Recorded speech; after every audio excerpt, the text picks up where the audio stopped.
Oh my goodness! Now you don't want to do the show. What's up, wrestling fans and cat lovers? This is the Two Bros and at least one cat show tonight. What's That's happening, right. Kevin? Trying to tweak that algorithm because the internet loves cats. So hopefully it gets us some extra views and likes on this. Thank you, Oreo. Wrestling cats, you coming back through, Oreo? What are you doing, buddy? You come? Yeah, wrestling slowly? cats. Okay. Wrestling cats is maybe a topic for another day.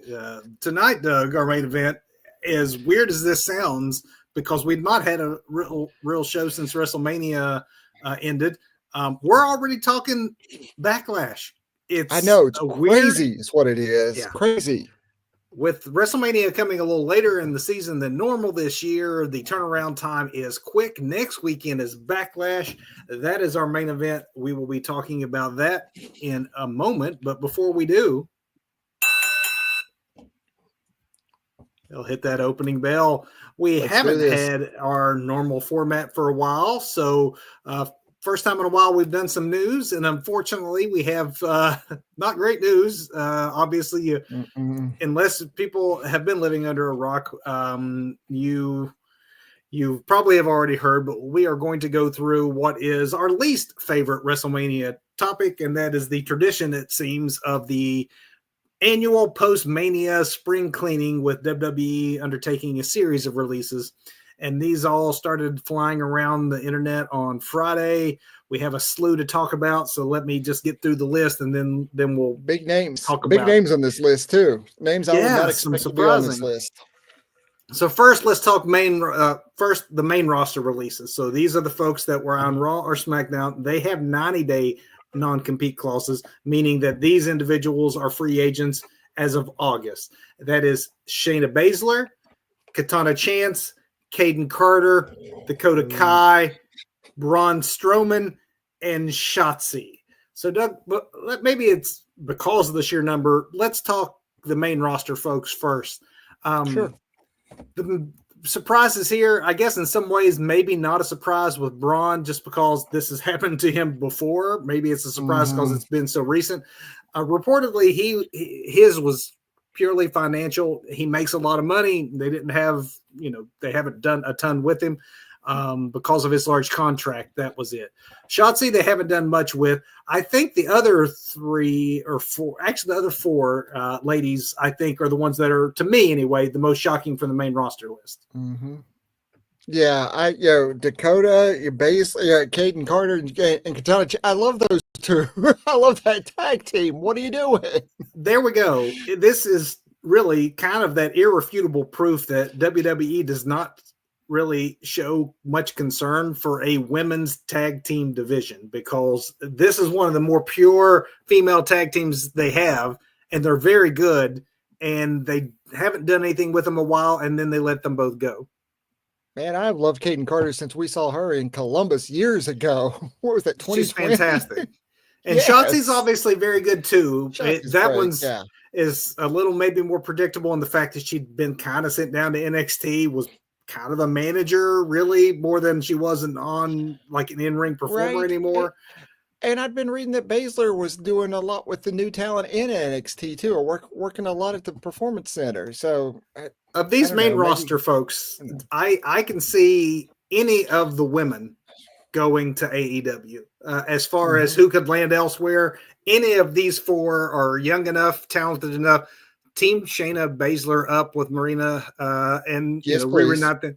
I mean, you know what I mean? That they can really strengthen their women's division in AEW with any of these ladies as a pickup. Braun, I don't know that I can see him in AEW. I mean, Tony does like to hoard his toys, but I don't know if that's financially makes any sense. I don't know. I see him maybe turn up on TNA first. I don't know, or maybe in AAA now. Who knows? I mean, maybe they're just spreading out their talent now.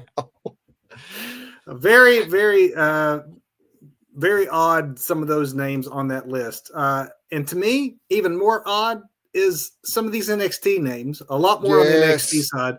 So let's go through these. So NXT releases, these are 30-day non-competes. So they will be free agents as soon as June. That includes Big Body Javier Bernal, The Coffee Brothers, both Joe and Mark, are gone. Gigi Dolan is gone. Jakara Jackson is gone. Cora Jade is gone. Ora Mensa. What? Riley Osborne, Eddie Thorpe, Wolfgang, Danny Palmer, and not confirmed, but strongly rumored that Lusa Crucifino is also gone. Doug, let's talk some of these because these are young men and women for the most part, not folks like Wolfgang or the Coffee Brothers who, have been on the UK indie scene for a while. Right. Almost everyone else, though, is young enough with enough of an upside. Giving up on some of these folks is surprising to me. Cora Jade is the big standout here as what are you doing? She has an amazing look. She also has amazing in-ring skill, amazing presence on the mic. She had been used a lot by WWE in their crossover work that they've been doing with TNA. She's the one that really stands out as bizarre on this one for me. I same here. I'm just hoping for a Sky Blue Corey Jade like tag team now. That's my only hope here. Tony, if you're watching, see that look Kevin just gave us? That's the look you're going to get from everybody if you put that team together. Do it. Again, as to who can possibly move a needle if they were to go to AEW or elsewhere, I agree with you. Cora Jade, though she is not maybe known broadly because she's not on the main roster, she has it. Jakara Jackson has it. She was surprising because she had got a cup of coffee on the main roster from time to time. It looked like she and Lash Legend would be a female tag team that WWE was going to invest in. She has in-ring presence and good skill set. Don't understand that one. On the male side, I think I was reading that basically she's the Genetti of her and Lash Legend. They wanted to put all their eggs in the Legend basket. So that's what's hitting Jakara probably is what's hitting Ora Mensa as well because they broke up Metaphor on NXT last week. I didn't know it was because releases were coming. I presumed it was an opportunity to give the four members their own chance to shine on as singles competitors because they all have the ability to do that. What I was going to say on the men's side, there's a lot of talent here, obviously, but Eddie Thorpe.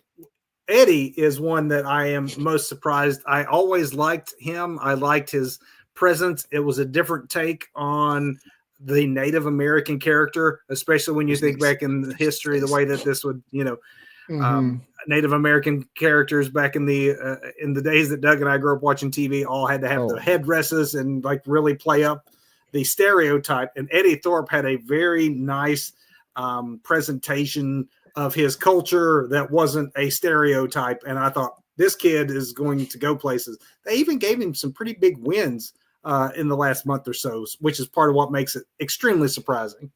Here's the thing. I finally start, working NXT into my busy wrestling schedule. And then Shawn Michaels goes and starts firing people left and right. Come on, man. I'm just learning everybody finally. And Luca Crucifino is actually got a law degree. Like that whole thing isn't like a gimmick. And they had just made him like an authority type figure on Evolve. He was Tony D'Angelo's, man over there. Of course, I guess Stax kind of took him out to the desert a couple of weeks ago. Yeah. So maybe that was their way of writing him off as, leaving him for dead in the desert. I don't know.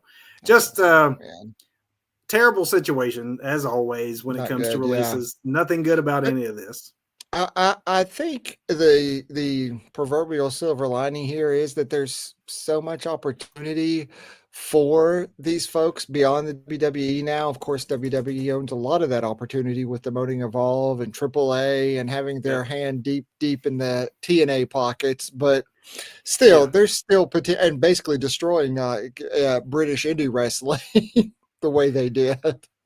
Doug, you just gave me an excellent segue because we have not talked because of Mania season and prediction shows and review shows. We haven't really talked about the other non-WrestleMania news that came out of Mania weekend, and that is the acquisition by WWE of AAA.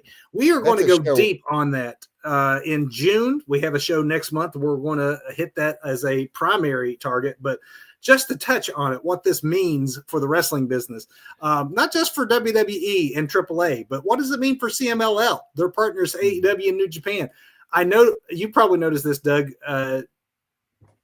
It seems that AEW is really emphasizing their CMLL partnership a lot more than they had before. Of course, yes. Also, the CMLL shows that had happened recently have had some interesting advertising where the promotion has stressed the fact that they are 100% Mexican. So I love that. And think about it, though. If you're going to talk about what's going to differentiate these companies now with WWE getting involved in lucha wrestling, what is more Mexican than lucha culture? It's a cultural thing. It's not just the location of where it happens to originate from. So now you could clearly state that our biggest competitor is no longer owned by our local culture. This is a big American corporation. Conglomerate, yeah. And so, therefore support us, and they're going to play the underdog card of like, we are, it's like what we do in this country all the time with Made in America. Like, okay, you want your lucha traditional? Let's not have it booked by Triple H. Let's have it actual booked by Mexican bookers and a Mexican company that is backing it. So do you think Conan still has a very good place in AAA right now? What's actually you're giving me another great segue. That's the other thing. So you can knock them You're down. setting them up because that is again, we're doing a full show on the whole, what it means for the scene, what we think about it. But just in terms of personnel, we do know for one that Conan has been kept on.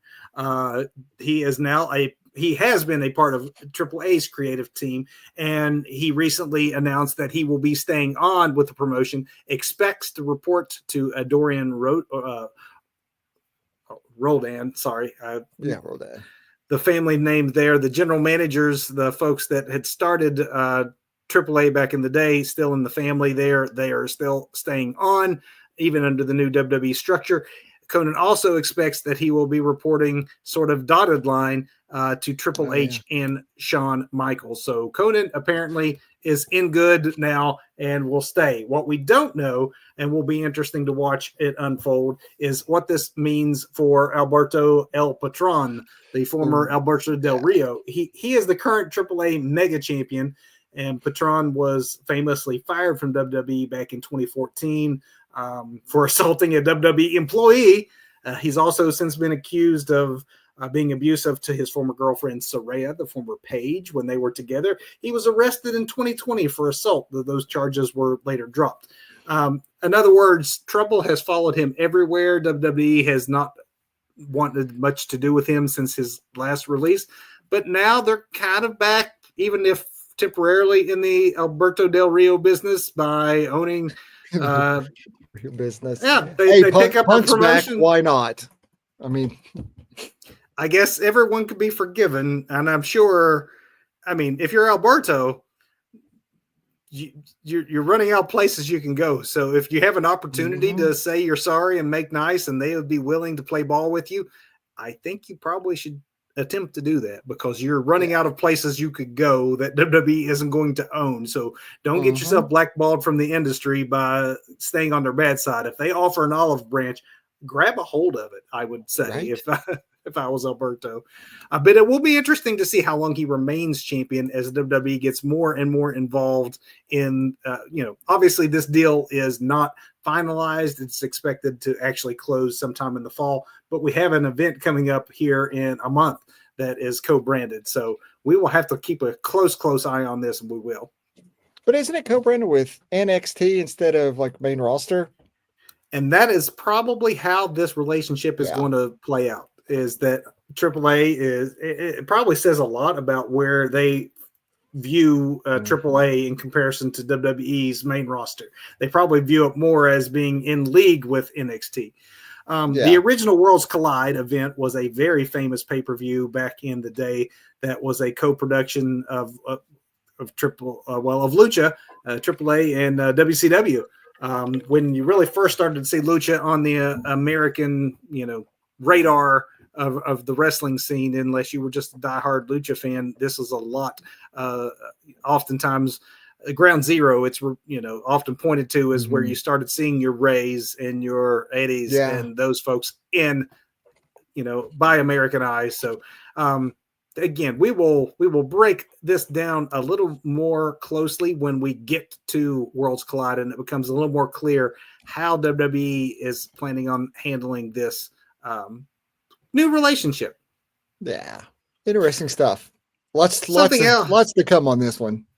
Something else we missed, Doug, while we were in Mania mode, and that was another parting, not WWE's post-Mania releases, but this one from New Japan. Tetsuya Naito and Bushi are both leaving New Japan and will be free agents within days. In fact, I'm pretty sure Naito is finishing up tonight, if I recall, or I guess time difference this morning. Expect both talents on American TV somewhere soon. Doug, tomorrow night.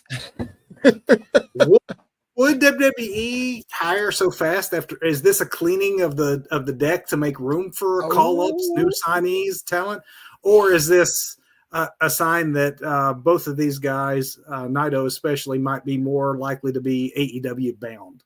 Yeah, there's a lot more New Japan talent in AEW than on the shores in WWE, but we'll see. I mean, they landed AJ, they landed the Good Brothers, they brought in Shinsuke. Oh, and Finn. They have a Bullet Club there now. It's hard to say. It's hard really to say what the overall plan is, especially since these releases seem to be just part of the season now. It's not necessarily dire straits. It's that time of year again. So let's clear the decks. Doesn't mean they won't snap up a Naito. I do expect that he will be on American television as soon as he's able. I think somebody will be smart enough to do that. RVD, we got some RVD news. He was in the main event of MLW's recent Battle Riot event, lasting to the very end until he was eliminated by Matt Riddle. The whole effing show, though, says that during that time in the ring, he broke not one, but both of his heels. So RVD spent his WrestleMania week events in a wheelchair, if you've seen any of the pictures of RVD showing up. But broke both of them. Hold on. Beyond him breaking both of his heels, did I hear correctly that Matt Riddle and RVD were the two last dudes? Oh, yeah. Yes, they were. They totally were. I love that. And it went about it went about like you would expect to. There was a lot of homages to their shared recreational habits. Liv Morgan taking time off. That is not an angle. If you watched Raw and saw that she was granted time off, even though she's one of the tag team champions right now. But it is apparently a sizable role. At the time, we did not know what that role was, but it has since been announced that it is a mainstream film expected to be a moneymaker. The movie is called Bad Lieutenant Tokyo. It is set to star Shun Agura, Lily James, and Liv. The film begins filming this month and will be shopped at Cannes. So congrats to Liv Morgan. This could be a big opportunity. It could definitely be a big opportunity, but the way they were pushing this, maybe I had a little bit too much expectation on it. But I'm thinking, is it a Scorsese film? Is James Gunn tapped her for something? What's up here? And I'm like, oh, she's like, businessman's daughter that gets kidnapped or something like that. I'm not even sure the character has a name, but still, good for Liv. Good for Liv. She's doing better than I'm doing, so good for you, girl. She is definitely doing better than Doug is doing. Speaking of all people that are also doing better than Doug is doing, earlier this week, Hulk Hogan and Eric Bischoff announced a new joint wrestling venture. Did you hear of this, Doug? Yeah, man. And you know what? They're just going to pull viewers away from us now. Way to go, guys. So it isn't what you're thinking if you haven't heard this, folks. This wrestling venture is not a pro wrestling venture. I guess technically it is pro wrestling. Adjacent, which is, I guess, kind of like us.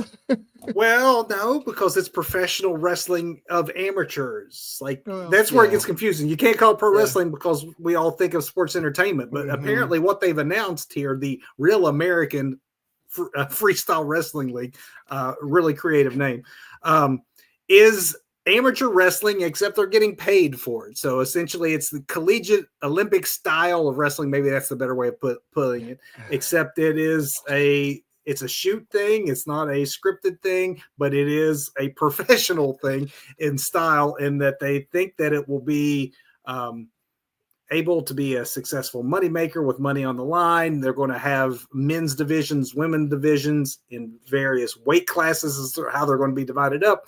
Hulk is made himself the commissioner of the league, and they will have their first event August 30th in Cleveland. So Doug, put your order in now for Real American Wrestling, Freestyle Wrestling, brother.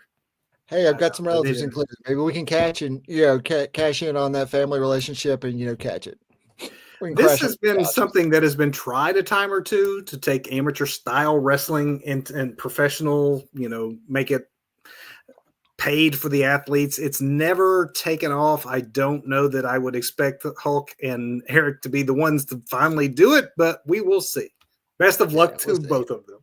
Sure. And then finally, we had missed this while we were out, so I do want to, before we go to our main event, just make a condolence message to the family of Steve Mongo McMichaels, the football great and former wrestler as well. He turned after his football career to the professional wrestling industry in the 90s. He passed away. He's a former U.S. champ. He was a member of the Latter-day Four Horsemen, was a commentator for WCW. He was 67 and had a long battle with ALS, which is just an awful, evil disease. So our condolences to Mongo and to his family.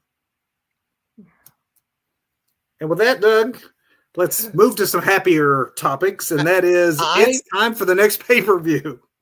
I feel like WrestleMania season hasn't quite ended yet. I feel like we're going to have like the summer of, not only are we having the summer of Cena, we're having like a WrestleMania summers. It just kind of feels that way. Like you said, WrestleMania hit kind of late this year, and it's just kind of just kept on rolling, it seems to me. Well, I guess Backlash is sort of WrestleMania adjacent, because there was a time that there was a few years where they made it really on the nose by calling it WrestleMania Backlash, which fortunately they do not do anymore. Yeah, I did not like that at all. But because the quick turnaround, Doug, I'll be honest, a lot of these matches don't yet feel baked, and yet we are heading for it. In fact, we only have a card that has currently 4 actual official matches. Yeah, okay. But there are several that it's pretty obvious where we're going. So can we talk about those first? Let's do that. So let me see what I got in my notes here. Oh, that's bad. Bad notes. So I have very bad notes. Okay, there they are. Don't worry, I got it. I'm sure you do. You always do.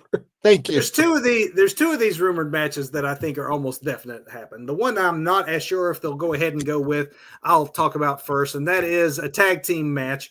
I think that it's very possible that we see the former rivals, I guess still rivals, but Io Sky and Rhea Ripley, I think, are going to team up and take on Julia and Roxanne Perez, who have formed a sort of alliance here lately.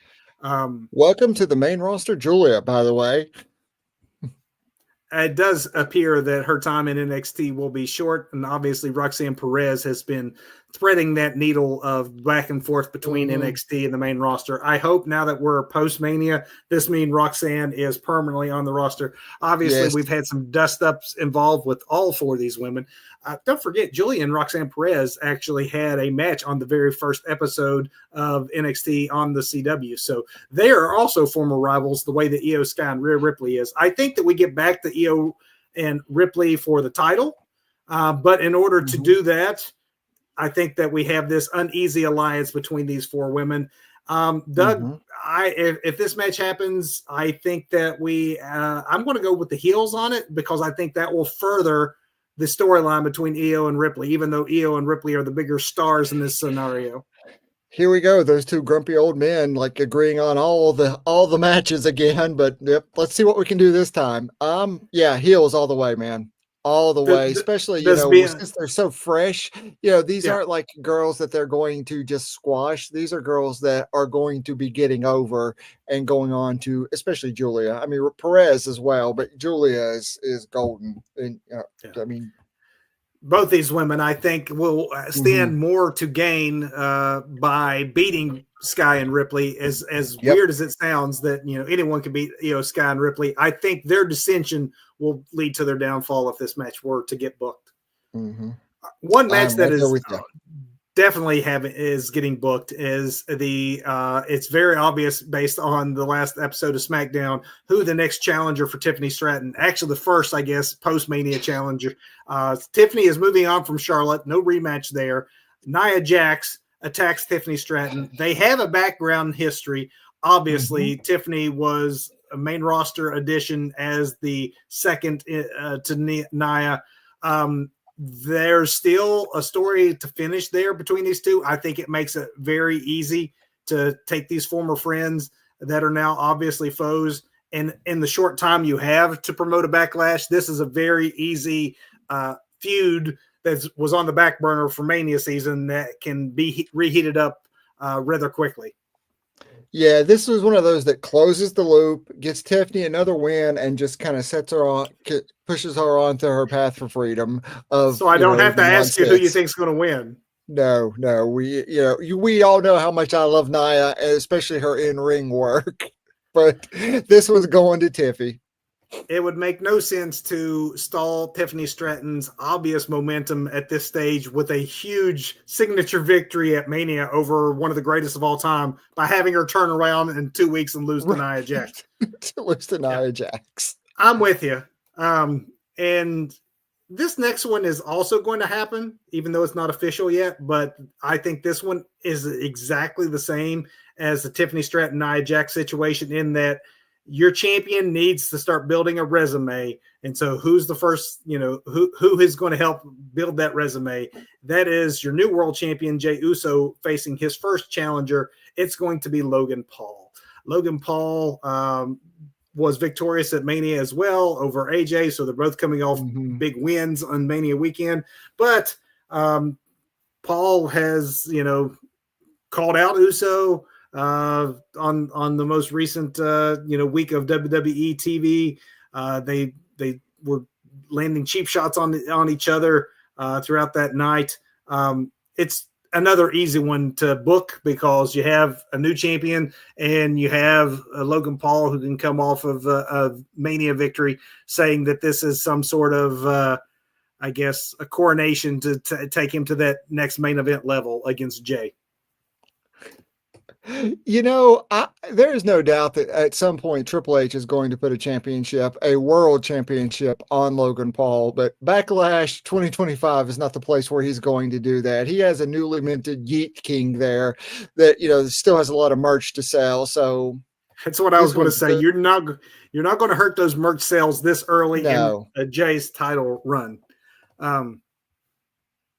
Let's move on then to the card that we know, Doug, because we definitely know who Jey Uso's former dance partner is taking on, and that is the former world heavyweight champion, Gunther.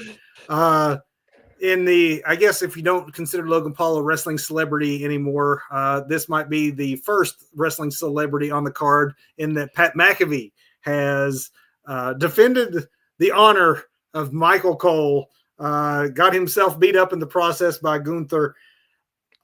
I'm not sure what to make of this one other than it probably has, of the matches that aren't rematches from Mania or semi-rematches from Mania, this one has one of the better backstories in that they did handle it very well, the whole Gunther attack on the announce team, to try to get some of his heat back after him walking away without his championship. And Pat can bring it in the ring. It's been a while since we've seen it, but we know that he can rise to the occasion. And there's something about that weird dude, and he is a weird dude, but there's something about him that is so likable. You can't root against Pat McAfee, or at least I can't.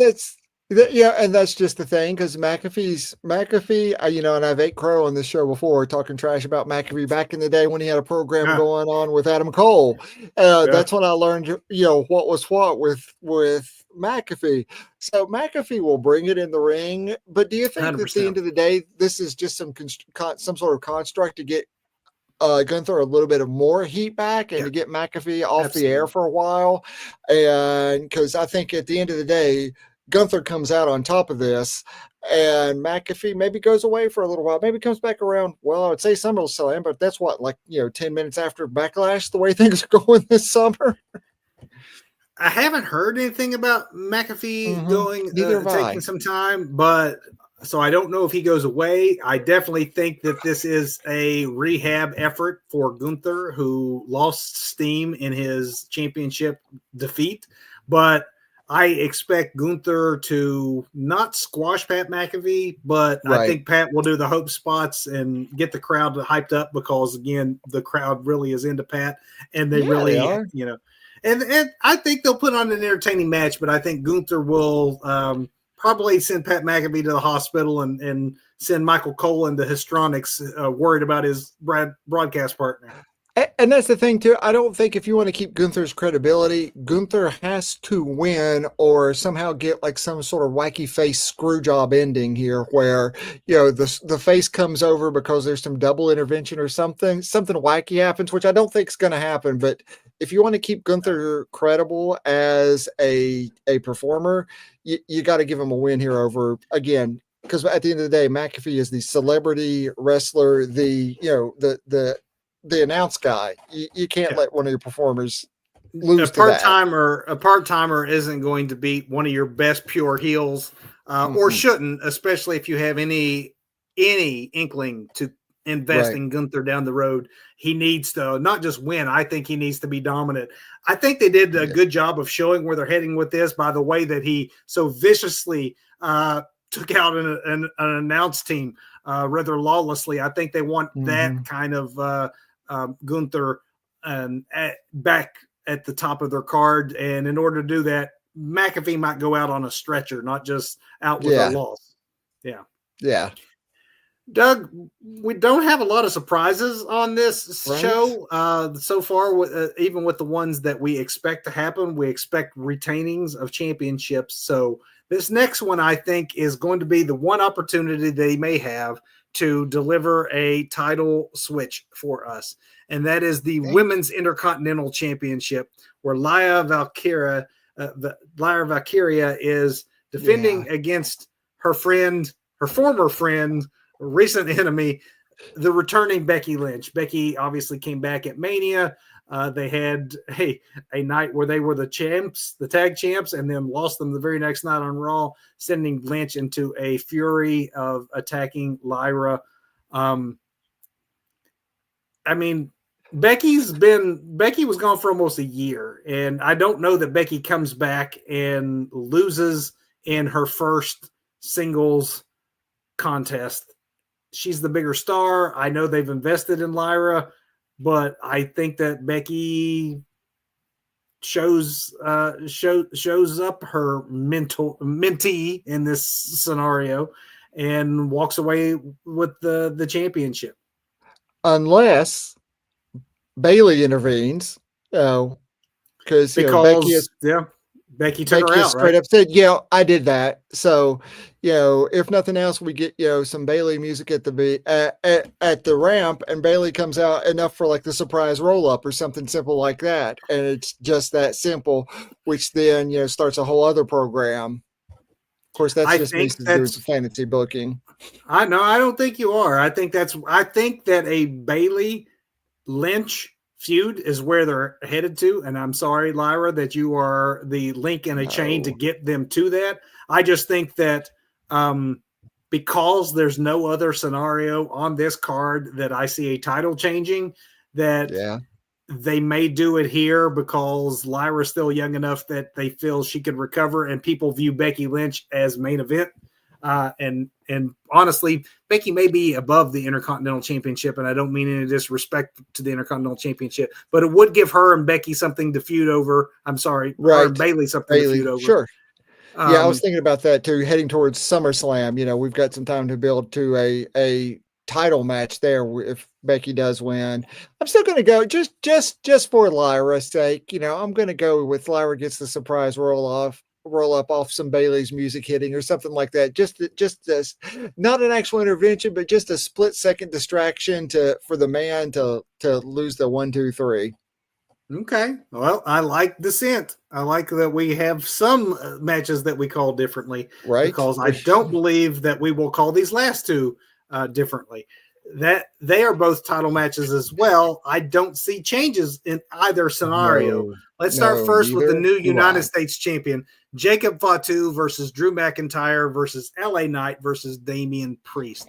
This is one of those multi-man matchups that will be exciting because of the talent involved, but they've thrown a bunch of people in really because they don't have enough time to build for a story for Jacob Fatu coming out as championship. So the easiest thing to do is there was this number one contenders match on SmackDown where, McIntyre and LA Knight were involved. So you got the former champion involved with Fatu, but you also throw in the other guys that wrestled at Mania against each other because they can continue their feud in this. So you're really continuing two WrestleMania matches, combining them into one match. Which, again, I don't fault them for because they don't have a lot of time, and these folks already have personal issues, and anytime you put a championship involved, that just gives yet another issue to fight for. I don't see any way, despite the resumes of the other three men, that Jacob Fatu could or should lose in his first title defense. No, they have made it Jacob a beast. He is not losing on a defense. He will hold that belt. I don't know. It's harder for me to say who takes that pin. Yeah, who's staring at the lights at the end of this match, but it ain't Fatu. I'm going to say it. Confidence. I'm going to say it's LA Knight because I think that Damian Priest took the loss at Mania and really doesn't need a second loss. I know LA Knight did too. I think Drew McIntyre is probably the next opponent for Jacob Fatu in a one-on-one situation. You can continue Drew McIntyre's story with Jacob if you say, I didn't actually get pinned. So I think by default, I believe it's going to be LA Knight. That works. But it's definitely going to be Jacob Fatu with the hand raise. Oh, yeah. This last match, Doug, is also the one that is, I guess, outside of, I know I mentioned that Gunther and Pat McAfee has a bit of a backstory there. This next one is probably the one that has the most on the card of a backstory because this is an easy one to book. You have the new champion, the undisputed WWE champion, and the heel John Cena, the last real champion. And then you have, because you have no other story that in a little time to do it, let's just pull on 25 years of story. Right, and there it is. It's right there. It's an easy all the way back to OVW, really. I mean, come on. They literally came up at the same time and were always a part of that same generation of young talent that was the post-Attitude Era. And two of the guys that made it out of that era as the biggest stars from that post-Attitude Era, the PG era, as Randy was derisively referring to it on SmackDown this week. It also is an easy one to book because this pay-per-view is taking place in St. Louis, Randy's hometown. Absolutely. So there's multiple reasons why it makes a ton of sense to have a championship match of Randy Orton versus John Cena. The fans view Randy as a legend and as a credible threat, and he'll have the hometown pop. And so it's probably a good place for them to go while Cody waits in the wings, licking his wounds. Obviously, not seen him since Mania. He's not been really involved in any build, not expected to be on this card. I expect he gets back in the picture at some point post. He's just getting out of the way so that they can get through Backlash without having to wonder about rematches and what to do with Cody. But this is an easy W, I think, for a John Cena. I don't understand what the story would be for a Randy Orton. So just enjoy that if you like John Cena and Randy Orton, enjoy that this is very likely the last time that these two face in a ring, which is not insignificant. That's a very good point, because this probably is the one last time for Yeah, this. for this. Now, Yeah. whether this will be any good is a whole other Oh yeah, debate. yeah, yeah. And I mean, I With hate to bring Cena that kind openly of, calling spots again, like it was at well, WrestleMania. But I Randy, still think that. Yeah, I know. Randy. Randy's older. Randy's older at this stage. He can still like hang. John Cena hasn't wrestled regularly in a long time, and he didn't have a particularly great match with the Cody Rhodes. So I'm not No. sure that I can expect that a John Cena at this stage will have a great match with an older Randy Orton. Right. Cody's a pretty good ring general as far as being able to keep people to acceptable matches and walk them to it. I don't know that Randy at this stage of his career can. And so you have two guys closer to the exit than to the That are beginning of just their gonna wing careers. it out there, or at least they'll have fun, I guess. mean, I hope that the hometown heat that will be raining down on Cena might carry this to something more than I'm expecting. I'm a little worried based on the main event of WrestleMania Night 2 that this one yeah, could be kind of uninspiring to say the least. I don't know. yeah. What do you think? Do you expect this to be even passable, or do you think I this is going to don't. stink up the joint?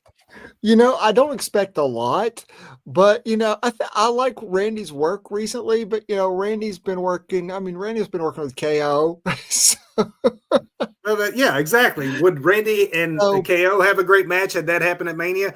Absolutely. absolutely, Um, yeah. Seeing what John was able to do with Cody, do I think Ooh, John and Randy will have a great match at Backlash? I do not. I just don't think uh, this will be any good. but maybe Michael Hayes gets really, really, really involved with the production of that one.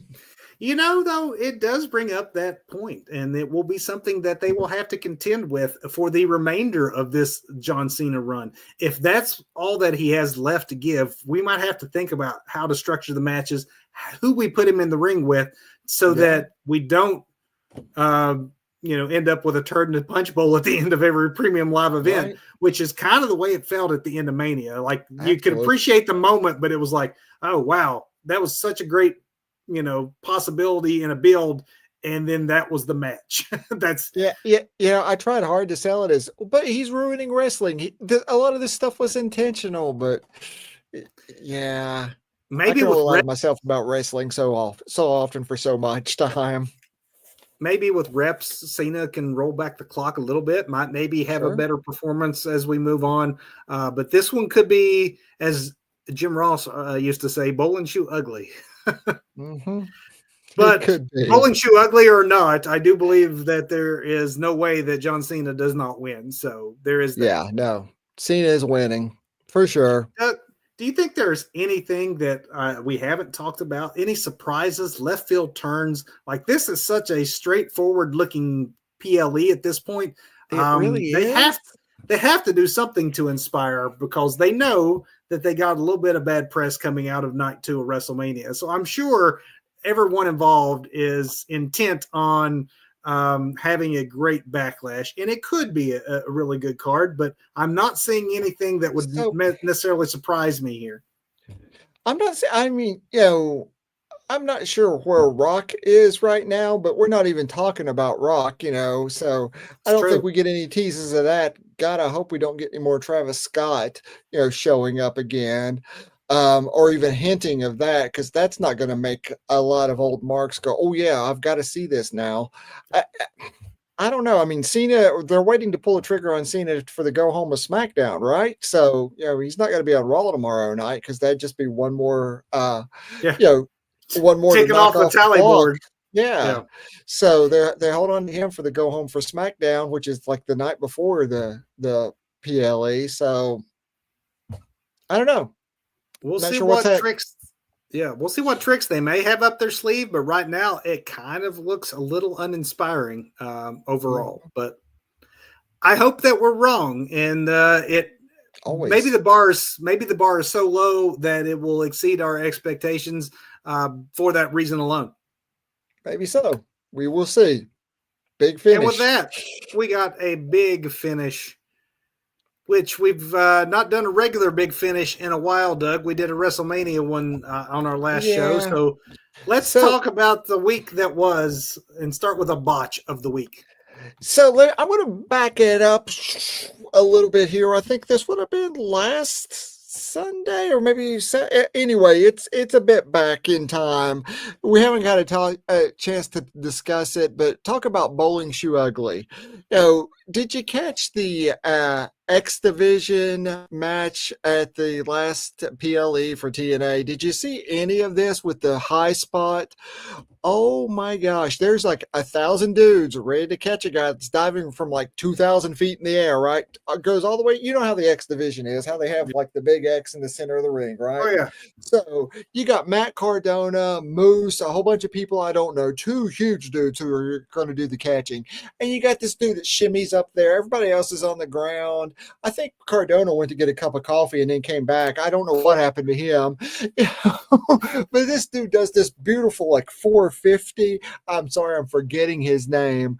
But he does this beautiful 450 swanton thing, and everybody's just like, oh, wow. Everybody falls like they're supposed to, but nobody caught this dude. The dude went face down and just, you see Moose roll over, and the other big dude, the two that should have been there to be the main guys catching him, nobody caught him. I don't know what went wrong. I don't know. And this dude is coming down because, he is up on top of one of those big giant pole things because he doesn't start shimmying across to go grab the X off the X Division. He goes up to the top of the thing that holds the X cables, and then just Jeff Hardy straight up swantons, and this beautiful 450 thing goes down. Dude goes down like this. It is ugly. Go watch it. I don't know what went wrong. I don't know who was supposed to catch, how I don't know, but it just looks so bad. Thank God this dude bounced right back up. I don't even know who won the match. I just saw this and I was like, this is Bowling Shoe Ugly. Where was everybody just now? Everybody takes the fall like, oh no, we got knocked over, but this dude missed everybody, and everybody missed this poor guy. Wow. But okay. No injury from it. No injury from it. He bounces back up. Moose is talking trash to people on Twitter afterwards saying, it happens. Dude was okay. If you go back and watch it, because I've watched it over and over and over on the Stevie Richards show, where Stevie does a great job about breaking these things down, like what went wrong, what could have been done better, how should this have been done. Really great. And, it's like the two really big dudes. He just went like right between them. And then everybody does the spot where they fall back, but Cardona is literally like way almost like out of frame. Well, he's drinking coffee, you said. It's like, what are you doing? Come on, man. My botch of the week, I'm going to go first with what I was going to say and then what I've changed it to. So first, if you watched SmackDown, there was injuries happen, so I'm not calling the botch itself as the literal botch, but because of the literal botch, it just made a train wreck out of what was up to that point a really good match between Fraxium and Pretty Deadly. But if you saw, Alton took, I guess, an elbow or something to the chin, and it just tore him up. I've never seen such blood coming from underneath the chin. Yeah. Yeah, it wasn't a bloody lip. It was actually from the bottom half of his. Yeah. And because of that, he didn't kick out. And so the referee had to do 1-2 and then pull up as if he kicked out, and he didn't. Oh. And then within 30 seconds of that, she hit the mat 3 times when there was a kick out. So within the course of like a minute and a half, this just went off the rails. And again, I know it was probably because we had a real injury in the midst of all of this, but we had a referee that didn't count to 3 when she should have, and then did count to 3 when she shouldn't have, all within the course of a couple minutes. And the crowd was just sitting there like out of the moment going, what the world's going on here? But that would have been my botch of the week had it not been for me finishing up SmackDown, turning on my interwebs and finding out that WWE fired like half of the people they just bought from other promotions or whatever. And so, yeah, the annual post-Mania roster. Just bought them. Hey, a lot of these folks are going to end up in the places that WWE just bought or seems to have a lot of sway over in the case of like a TNA. So, Cora Jade could still be showing up on Tuesdays, just hired and paid by someone else. It's weird. Right. And I hate that this is now an annual tradition. You wondered in the era of TKO if this would change. But apparently and reportedly, Triple H, if maybe not the one that instigated or called for it, is the one that makes these decisions. So if it is a boardroom somewhere where someone's coming to him and say, all right, this much money comes off the payroll, Triple H is the one who apparently has to pick those out. So these are very much Triple H decisions. And it just stinks anytime men and women who give so much of themselves and their physical health to this industry have to be looking for work. It really does suck. I just finished up budgets today, earlier this afternoon for 4 departments, and it does suck. There won't be any internet memes about me going out. I don't think so anyway. Most people I wouldn't be so sure. I wouldn't be so sure, but well, there always are, I'm sure. But yeah, I get it. It does suck, man. And, these were preceded by, I think, a handful of like back office and other folks. Yeah, we didn't mention that. Yeah, we didn't mention that. The faces that you don't see or the names you don't know. There was a cleaning out of those people as well. And it looked like after that happened that their like on-air talent was going to be safe this time around, first time in God knows how long. But it turned out that's not the thing. And to the point about the ref earlier, yeah, I get it. Things happen. Ref was probably so flustered at that point. Okay, I should have went ahead and counted then. I'm going to go ahead and end this now. Oh wait, I can't end this now. Just like I'm sure every one of those dudes on TNA had every intention of catching that guy. But when you get a human body coming at you at such a high velocity from a high altitude, things happen. Things just happen. Let's talk about some better things that happened, Doug. Let's go to performance of the week. Well, my performance of the week is Sammy, man. I love Sammy Underdog Zayn. He should have had that same Ricky Steamboat vibe where he was never, ever, ever a heel. I know back when he was on NXT, we said this guy right here can be the new John Cena. He can take it and run with it because he is just a baby face. And how could he be anything else? Well, he showed how he can be something else. But Sammy, when he is the defiant baby face, love it. Calling his friends out for what they are and what's going on. And the fans buy into Sammy too. The fans buy into Sammy when he does that. It's because he is such a genuine dude. He can just bring you in and you're like, okay, yeah, I'm on this guy's side. And I'm just going to loop it all together here because this is almost like a bloodline kind of segment for me because, we got a lot of the major players. We got the Wise Man. We got Sammy here. We've got, our, Dime Store Tribal Chief, in our anime villain that is Seth Rollins, which I do love. And then we've got, the new heater, Braun Breaker, who is, oh my, this guy's hard to not cheer for because of that beautiful spear he has and can launch from anywhere. So I think all that together, not necessarily, it wasn't, because I do love those flippy floppy high flyers.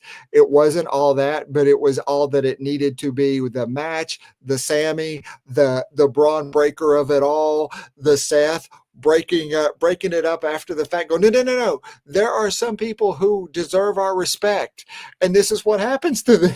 And then the curve stomp, all that entire segment together, match, Sammy, performance, match, all of it. So I really like the end of Raw is what I'm saying. It was a very good end to Raw. I am going a slightly different direction with my performance of the week with the moments, I guess, a couple of moments that put this business in perspective. I know that getting on here debating star ratings and booking and all that is fun. It is absolutely fun. It is what we enjoy to do. It's what we're all about. But then there are times that you remember that, like, beyond what happens in the ring and the business side of things, there are some pure moments about this industry where you realize that there's something bigger going on. Happened twice this week. I will first call out Jey Uso. That moment at ringside and Raw with the kid that beat cancer, that was everything. It's a simple thing to do. It is the right thing to do, obviously, but it is a reminder that these guys and gals mean a lot more than just being a wrestler that is appearing on a TV show, especially to these kids and the impact they can have on their lives. That look on that little boy's face, that was my favorite moment of the entire week and made me like, all right, Jey Uso, I can maybe get behind this now. I will yeet you know, it's easy for us to nitpick because we did, and we called out Jay about like, is he a main eventer? Is he not? Like that was a main event moment right there. That just was a classy thing. And then also kudos, I want to call out Zelina Vega. She persevered through a lot, a very long WWE tenure to just now be getting her very first singles title. And my performance of the week isn't the fact she won the title, though I do think that she finally deserved it. But to see the photo of her placing that title, that championship on her father's 911, that 9/11 marker, I'm sorry, that's all the feels. And it's just a powerful reminder that this business is a lot more than just the business side of things. And it's important to remember exactly, you know, and especially as much as we've talked this episode about all the people who now have to find new employment opportunities, either within or without the wrestling business. There's a way bigger world for these wrestlers and way more important things than just the wrestling side of it. And it was on display twice this week and touched me both times and made me proud of being a fan. And I got to say, you know, kudos to Triple H too. Hot on the heels of Zelina Vega winning. The next gift that he gives her is her husband's re-debut on the main roster, where he gets to come out right after she wins and, you know, do a beautiful black mass. No acting needs to be involved. The lady finally won her first singles title after all these years, and her husband is back traveling with her on the same show. Yeah, that was a true feel-good moment for me and for any Zelina Vega fan or just any pro wrestling fan. Absolutely. Get a heart if you didn't like that stuff. Get a heart. What's wrong with you, people? What's wrong with you? Match of the week. Oh yeah, match of the week. What you got? There's a couple things I really like this week, but if I had to narrow it down to one, and I know I've been cheating on a lot of these by throwing two things under, but I'm going to go one and say I really enjoyed the Owen Hart semifinal match between Hangman Page, Kyle Fletcher, two incredible talents. I think that it got the cut for me over some of the other good stuff I saw this week, just because there were real stakes involved with this. I've actually come to really like the Owen tournament overall. And I think that Hangman winning is going to, you know, be the right thing down the road. Kyle Fletcher has plenty of time. They put on a great match. Yeah, absolutely. Kyle Fletcher has plenty of time. And, you know, I am a biggest AEW mark, but I have been struggling with product lately. And I don't say that lightly. And that's probably an entire show in and of itself. Doug loses faith in Tony. So, I'll put that on the schedule. I'll book that for this summer. But that was indeed a great one, man. That was a great one. And with that, believe it or not, we got Backlash coming up, and that means our next show next Sunday night. If you join us live on our YouTube channel or on demand later on YouTube and Facebook, it'll be a review of Backlash. So tune in just like we will, and we'll see how right Doug and I are, and we'll see what we think of the show. Will we get any surprises in a PLE that looks like really short on twists and turns right now? I want to be surprised. I want to see something wacky happen. How about some, you know, if you're at least cleaning up that budget for some new talent like your Rusev and Malachi Black and maybe somebody else. I don't know. Let's see something interesting. Let's see something crazy. Say his name. Maybe Joe Hendry appears. I do believe, but we'll see when you come back and join us next week, and we'll talk about it. Until then, go watch some wrestling, everybody. Thanks.